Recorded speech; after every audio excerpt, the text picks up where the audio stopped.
Здравствуйте, дорогие друзья! Прошлый экстренный выпуск получился очень трудным и даже страшным. Кстати, вот он, если вы не видели.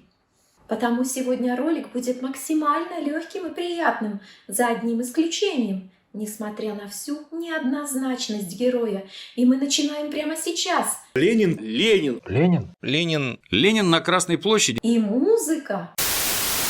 У меня есть необычное хобби. В новых городах я обязательно фотографирую памятник Ленину, если он там есть. Хотя я не марксистка-ленинистка, а социализм и коммунизм считаю оптимистичной утопией, как минимум потому, что люди разные по своим способностям, характеру и созидательной жажде. Но советское детство зря не прошло. Ленина я до сих пор в некотором роде вижу так, как видела его в 1 классе, добрым и отзывчивым дедушкой. И так я и расскажу о нем сегодня.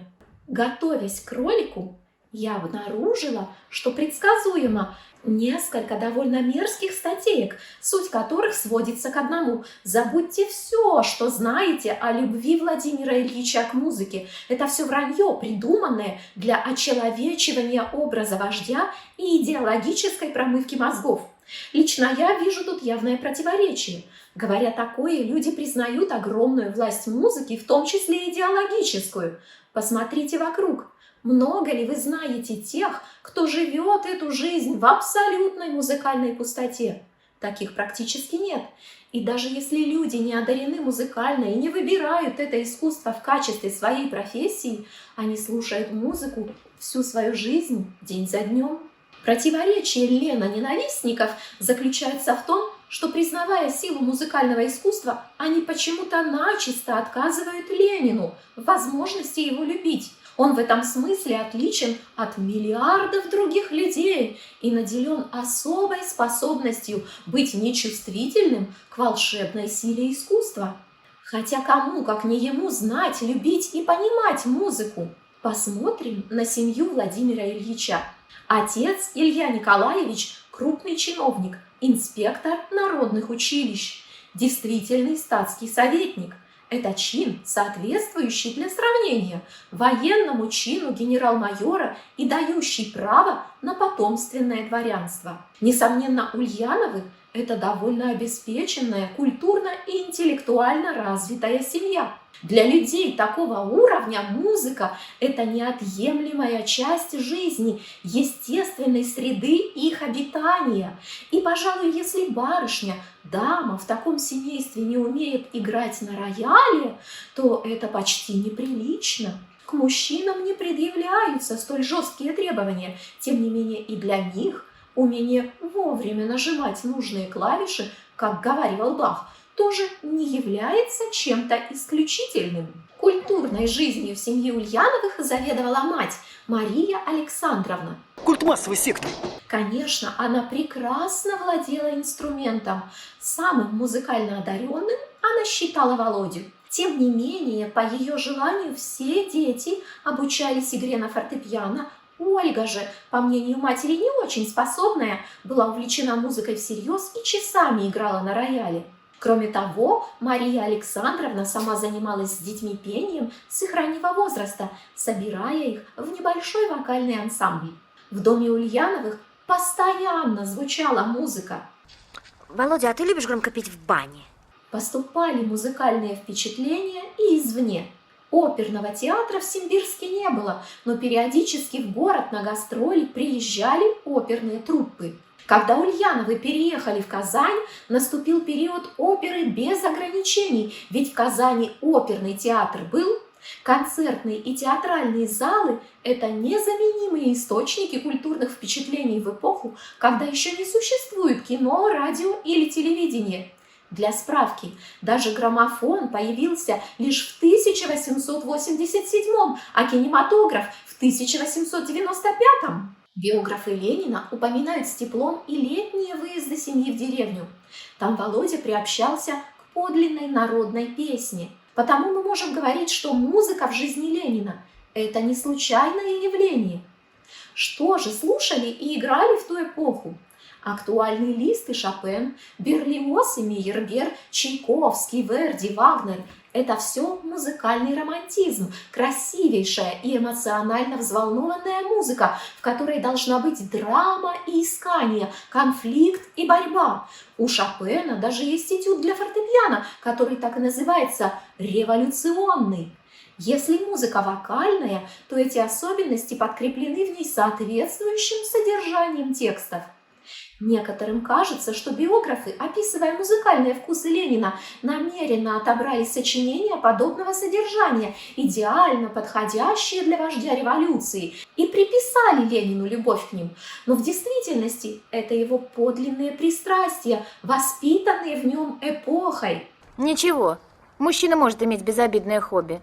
Среда воспитала в нем и музыкальный вкус, и саму потребность в музыке. Потому и пишет Надежда Константиновна об их досуге в эмиграции. Чуть не каждый вечер куда-нибудь ходим, и в театре немецком несколько раз были, и в концерте. Смотрим народ, местную жизнь. Здесь ее удобнее наблюдать, чем где бы то ни было. Володя очень увлекается этими наблюдениями, увлекается и этим, так же, как всем, что он делает. В корреспонденции самого Ленина тоже регулярно звучат упоминания о посещении концертных залов и оперы. Кстати, в нотной библиотеке Ульяновых есть очень много вокальных произведений. Романсы Глинки, Доргомышского, Шуберта, Шумана. Предположительно, этот репертуар пел сам Владимир Ильич под аккомпанемент матери или сестры Ольги. По воспоминаниям близких, в юности у него обнаружился глуховатый, но красивый баритон. Вперед, товарищи, в последний решительный бой! Это есть наш последний и решительный бой! Я пошутила. Это фрагмент из оперы Вано Мурадели «Октябрь». В советское время, конечно, появилось множество музыкальных сочинений о Ленине, и про них я сделаю отдельный ролик. Кстати, там я специально для зрителей моего канала целиком спою «Ленин из Санта-Клаус, Ленин из Микки Маус». Потому подпишитесь на канал, чтобы не пропустить. И моя новая рубрика «Книжная полка». Сегодня я просто обязана рассказать об этой книге «Гольдштейн, Ленин и музыка». Если это и совковая методичка, как выражаются некоторые авторы в своих мерзких статейках, то написана она замечательно, и ее обязательно надо прочитать. В книге представлен полный скрининг биографии Ильича на предмет его взаимоотношений с музыкальным искусством. Книга написана выразительно, ярко, но в то же время очень простым языком. Она основана на обильной документации, корреспонденции самого Ленина и воспоминаний о нем его близких и соратников. Автор также базирует свое исследование на подлинных вещах семьи Ульяновых, в первую очередь их нотно-музыкальной библиотеки. В ходе прочтения возникает ощущение, что Ленин окружен музыкальными впечатлениями самого разнообразного и очень широкого спектра, что все они доставляют ему громадное удовольствие и что музыка наполняет жизнь вождя русской революции особенным смыслом. Почему же возникает такое впечатление? Да потому что автор книги сам очень любит музыку и стремится поделиться этим чувством со своим читателем. Образ Ленина, который сам знает, любит и понимает музыку, подкреплен целой галереей образов его соратников, которые фактически являются профессиональными музыкантами. Помимо этого, в книге представлен обзор целого ряда революционных песен, без которых сложно представить жизнь молодой советской страны и, в принципе, само революционное движение в ней. Повторю еще раз краткий вердикт. Прочитайте эту книгу, не пожалеете. Считается, что сам Ленин нередко певал свадьбу Доргомышского, арию Валентина из оперы «Гуно Фауст» или арию Елецкого из «Пиковой дамы» Чайковского. Ильич написал статью «Революцию может погубить отсутствие конспирации». И прав Ильич, 100 раз прав. Без вот такой вот конспирации пролетариату амба, товарищи! Да, маскировать собрание революционного кружка под вечеринку с музыкой очень удобно. Кстати, Были ли у Ильича любимые композиторы? Ну, конечно. Из композиторов глыб Ленин любил Чайковского и Вагнера. Предположу, что первый привлекал его правдивостью и глубиной эмоций, причем для Владимира Ильича чайковский симфонист отодвигает на задний план чайковского оперного композитора. Самое любимое у Ленина в нем – «Шестая симфония». Обратите внимание на ее название – патетическое. Сегодня мы еще встретимся с этим словом. Возможно, он интроверт с замашками неформального лидера. Шестая симфония – это снова контраст, противоборство, предположительно главнейших для человека понятий – жизни и смерти. Вагнер – любимый оперный композитор Ленина. Он привлекателен мощью, размахом, масштабом, и голоса в нем должны быть такие же, стенобойные, подавляющие своей силой. Но от Вагнера, как говорят, Ильич быстро уставал. Еще бы! Вагнер труден для восприятия даже для профессиональных академических музыкантов из-за своей однообразной текучести без четких границ формы. Конечно, чаще всего у Ленина возникала возможность наслаждаться фортепианной музыкой. И здесь особой симпатией пользовался у Ильича Бетховен. Формально он не романтик, но ни у кого из этих же романтиков нет такого мощного метущегося духа, таких страстей и жажды достичь высшей цели. Не случайно с Бетховеном связывают девиз «Через тернии к звездам, через борьбу к победе». По жизни Ленина сопровождали люди музыкальные, прекрасно владеющие инструментом. А вы, Семен Михайлович, Буденный, на редкость интеллигентный человек. Ну так, Ильич, это... Вот! Например, Красиков и Кедров. Доводилось Ленину периодически слушать и профессиональных пианистов – Романовского, Добровейна. На рояле умела играть и Надежда Константиновна.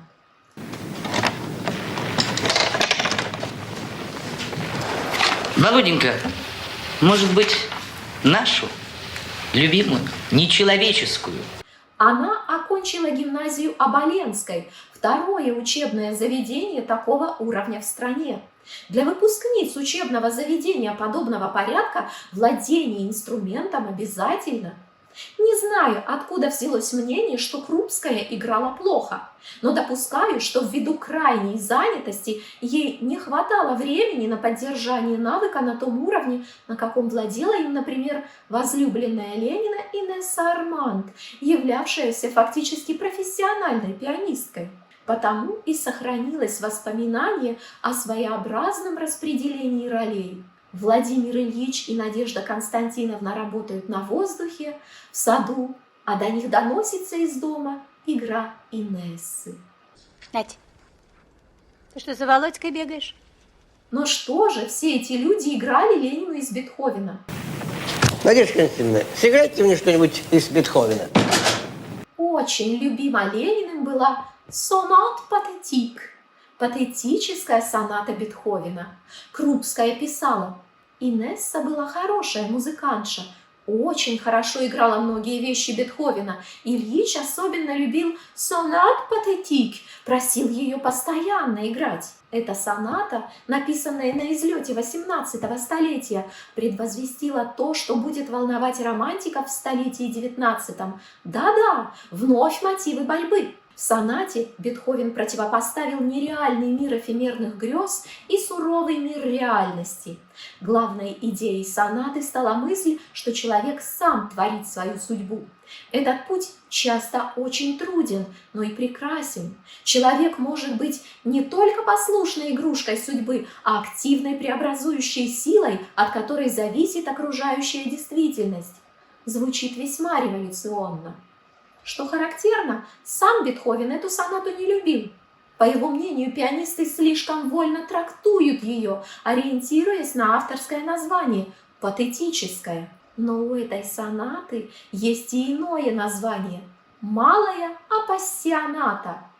Ленинская любовь к ее старшей сестре, сонате апассионате, была так велика, что стала почти анекдотической. Сейчас подвергается сомнению, произошел ли случай с ней в реальности, но я перескажу его так, как будто это было. Максим Горький описывает его в очерке «Владимир Ленин», и он говорит, что очень хотел сделать приятный сюрприз Ильичу, потому на один из дружеских вечеров пригласил пианиста Исаю Добровейна. Произошло это 20 октября 1920 года. Добровейн играл много прекрасной музыки в ту встречу, но Ильич попросил об особенном – исполнить «Апассионату», его самое любимое фортепианное произведение. А у Бетховена он больше всего любил его «Апассионату». Под впечатлением от композиции и искусства Добровейна он произнес: Ничего не знаю лучше «Апассионата». Готов слушать каждый день. Изумительная, нечеловеческая музыка. Я всегда с гордостью, может быть, наивной, думаю, вот какие чудеса могут делать люди. Но к этому прибавил: но часто слушать музыку не могу, действует на нервы. Хочется милые глупости говорить и гладить по головкам людей, которые, живя в грязном аду, могут создавать такую красоту. А сегодня гладить по головке никого нельзя, руку откусят, и надобно бить по головкам, бить безжалостно. Бетховен считал эту сонату, вызывающую столь глубокие впечатления, одним из лучших своих творений, но наученный опытом с патетической название этой не давал. Оно появилось только после смерти автора по желанию нотного издателя, поместившего этот музыкальный термин в заглавие произведения. В переводе «апассионато» обозначает «страстно», «взволнованно». И мы опять пришли к той же теме ярких внутренних порывов и борьбы, и к самой большой музыкальной любви Ильича – революционной песне. Мы день рождения справляем, водку пьем, закуску едим, песни поем. В общем, все, что положено угнетенным рабам. Безусловно, революционные песни Ильич знал, любил, но и понимал всю силу их воздействия на широкие массы. В этом смысле вокальная музыка очень отличается от инструментальной. В песнях есть программа, содержание, в них ясно выражена идея, которая одновременно трогает множество людей и способна стать для них объединяющим фактором. Это важно, ведь человеку нравится ощущать себя принадлежащим к какой-то могучей общности. Именно по этой причине появляются и живут веками гимны стран и университетов, цеховые песни, например, сапожников или лесорубов. Есть и песни, выражающие классовую и социальную принадлежность, песни рабочих. Именно эти последние связаны с темой необходимости улучшения своего положения и, следовательно, борьбы. А теперь, товарищи, зажмурьтесь на минутку, братцы, и представьте себе ваше светлое будущее.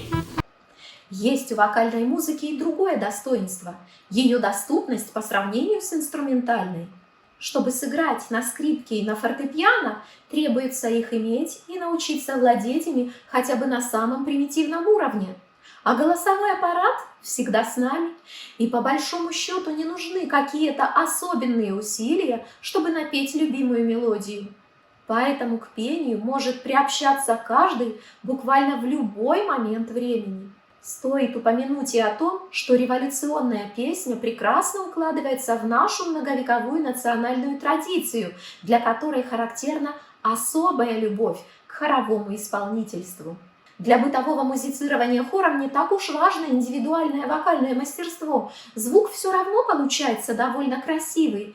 И опять же, музицирование в коллективе усиливает ощущение причастности к чему-то значимому и большому. Все эти факторы обеспечивают революционной песне популярность, и она становится удобным инструментом не только для поддержания духа, но и агитации за классовую борьбу.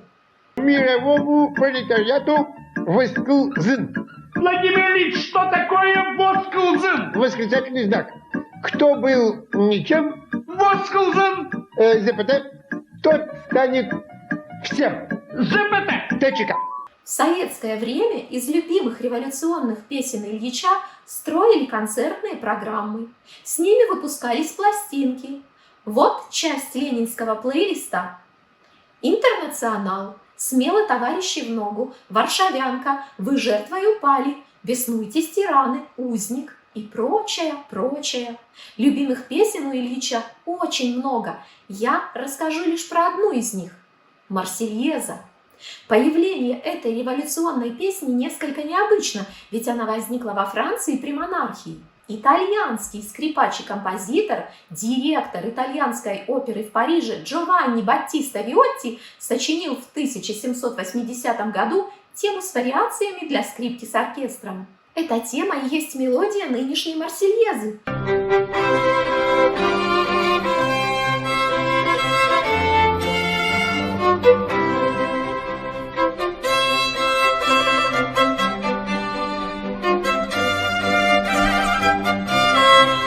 Кстати, история французской музыки демонстрирует, что очень часто прогресс в этом искусстве происходил у них тогда, когда в ход событий вмешивались итальянцы.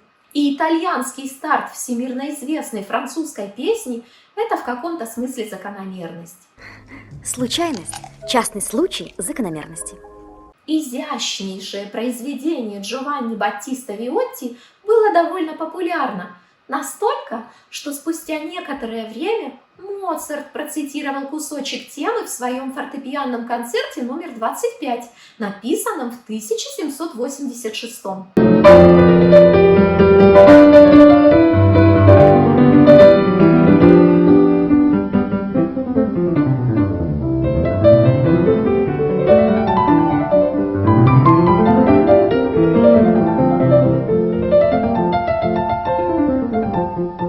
Песней тему скрипичного произведения сделал военный инженер Руже де Лиль в 1792.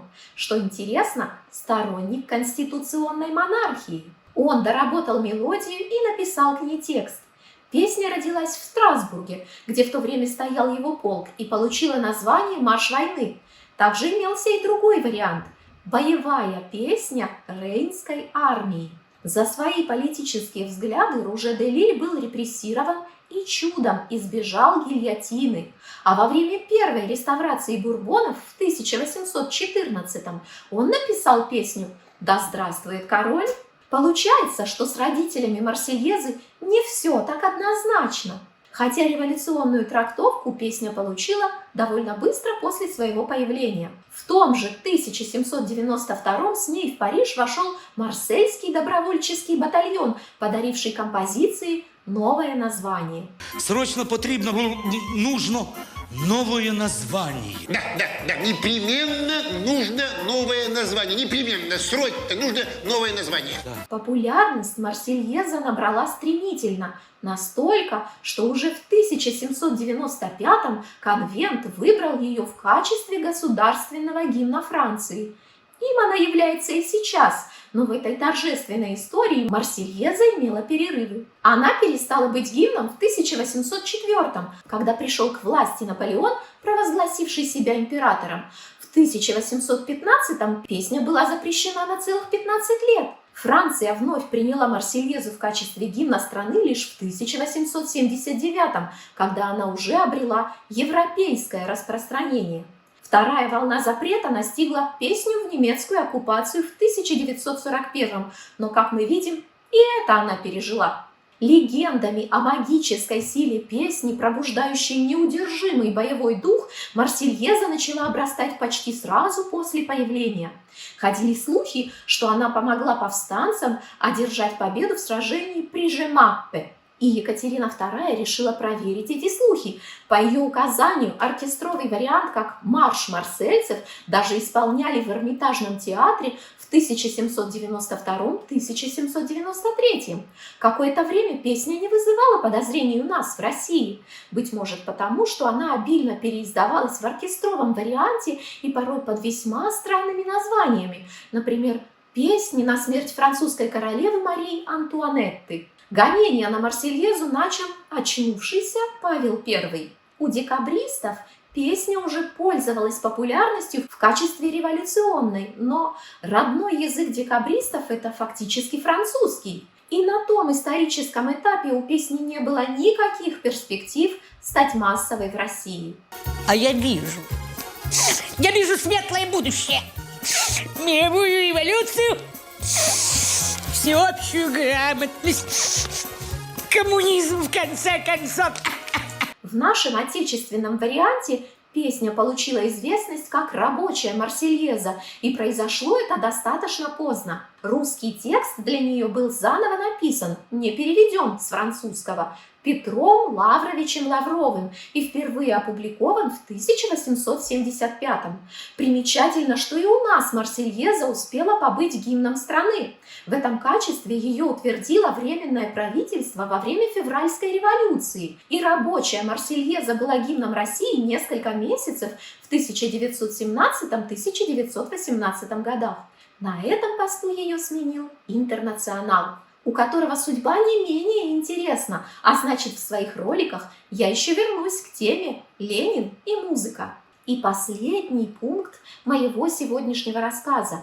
Особого разбора требует вопрос отношения Ленина к Большому театру. Антиленинисты утверждают, что Ильич яростно ненавидел Большой, но при этом поленились придумать этой ненависти даже самое примитивное обоснование. Например, что Ленин домогался примы, она ему жестко отказала, и с тех пор он ядовито мстит всему коллективу. А нужно, чтобы был вечный бой, понимаешь? Чтобы всю жизнь горело синим пламенем. Питает ли Ленин персональную неприязнь, например, к солисткам Антонине Неждановой или Валерии Барсовой, с которыми лично знаком? А на деле обстоятельства складывались так. 19-й год. Страна только что пережила Первую мировую войну и находится в состоянии гражданской. Кругом голод, разруха, болезни. Молодому Советскому Союзу очень нужны деньги для решения всех этих проблем. Впервые встает вопрос о судьбе Большого, содержание которого пробивает огромную брешь в бюджете. Например, только на дрова для отопления Большого и Мариинки в следующем 20-м выделено 9 миллионов рублей. Это на фоне свирепствующего в стране тифа, который переносится тифозными вшами. Один из способов борьбы с опасным заболеванием – соблюдение гигиенических норм, регулярное мытье. В банях, которые нужно отапливать, дровами. В этом аспекте выбор буквально стоит между вшами и Большим. Пожалуй, таким и будет кликбейтное название ролика. Но дело не только в дровах. Руководство театра регулярно просит денег на то, что может и подождать. Например, в 19-м 40 тысяч рублей на новый занавес. Требуются деньги и на ремонт здания. И далее. Всплывают данные, что на содержание театра отпускается сумма зарплаты 4000 учителей, которым, кстати, однажды в бюджете не находится денег на выплату ЗП. И учителя вынужденно вводят добровольные сборы с учеников. А теперь, товарищи, зажмурьтесь на минутку, братцы, и представьте себе ваше светлое будущее. При этом по Ленину искусство принадлежит народу. Оно должно уходить своими глубочайшими корнями в самую толщу широких трудящихся масс. Оно должно быть понятно этим массам и любимо ими. Но эти самые массы, ставшие хозяевами страны, не способны воспринимать оперу и балет, явно элитарные жанры, требующие особой подготовки от приобщающихся к ним. Народные массы, хозяева страны, все еще в большинстве своем не умеют читать и писать. Какая уж тут опера? Владимир Ильич, но люди нашей в основной массе неграмотны. А вы маловер, батенька мой. Вразрез с ключевыми идеями молодой страны идет и репертуар. Самый яркий пример – «Жизнь за царя». Исполнение подобных произведений монархического содержания невозможно в государстве, вступившем на путь к коммунизму. Для адаптации оперного и балетного репертуара под новую идеологию требуется много ресурсов, которые также придется отбирать у голодных и больных. Публику Большого театра составляют такие люди. Мой добрый совет, не говорите за обедом о большевизме и медицине. И, Боже, вас сохрани. Не читайте до обеда советских газет. Но также и те, кто разбогател, например, на спекуляциях. А рабочий класс большим театром как театром не пользуется. Поэтому для Ленина большой той эпохи – это кусок помещичьей культуры. Ильич настаивает на закрытии театра. Против закрытия высказываются, например, Луначарский и Сталин. Соратники активно обрабатывают Ильича, умоляя сохранить главный и самый дорогой театр страны. В 1922 году споры о судьбе Большого достигают апогея. На заседании Совнарком принимает решение о том, что театр не будет закрыт. Ленин называет это предложение Луначарского сохранить театр неприличным и предлагает в ответ ввести ряд мер, которые позволят для начала значительно сократить расходы на содержание Большого. Точку в вопросе поставили два обстоятельства. В мае 22-го у Ленина произошел инсульт, и Ильич полностью утратил работоспособность, следовательно, не мог принимать участие ни в каких дискуссиях. В это же время специальная комиссия пришла к выводу, что закрытие Большого театра не принесет экономической выгоды. Сотрудникам все равно придется выплатить пособие по увольнению, а на содержание здания придется расходовать средства, чтобы предотвратить его обветшание. Большой театр продолжает жить. А что вы думаете о стремлении Ленина закрыть Большой? Напишите в комментариях. А на сегодня все.